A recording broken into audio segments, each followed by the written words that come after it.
उपमुख्यमंत्री अजित पवारांचा आज सातारा दौरा। माण तालुक्यामधील दहिवडीमध्ये दुपारी 3 वाजता कार्यकर्ता मेळावा। जिल्हा मध्यवर्ती बँकेचे उपाध्यक्ष अनिल देसाई यांचा पक्षप्रवेश होणार। उपमुख्यमंत्री एकनाथ शिंदे यांचा आज संगमनेर दौरा। आमदार अमोल खताळ यांच्या विधानसभेतील विजयानंतर आभार सभेचं आयोजन।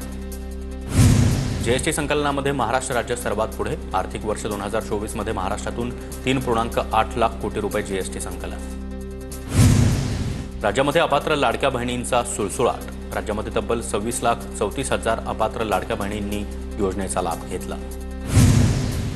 कामामध्ये कुचराई केल्यास कारवाई होणार। कृषीमंत्री दत्तात्रय भरणेंचा अधिकारी आणि कर्मचाऱ्यांना इशारा।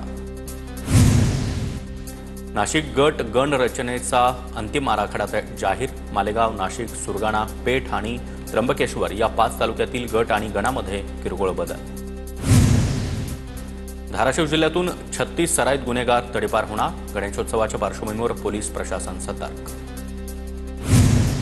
सांगलीमध्ये गणेश चतुर्थीच्या 2 दिवस आधीच बाप्पाची प्रतिष्ठापना। शतकापासून चोर गणपती बसवण्याची परंपरा। 5 दिवस आराधना सोहळ्याचा उत्साह असणार।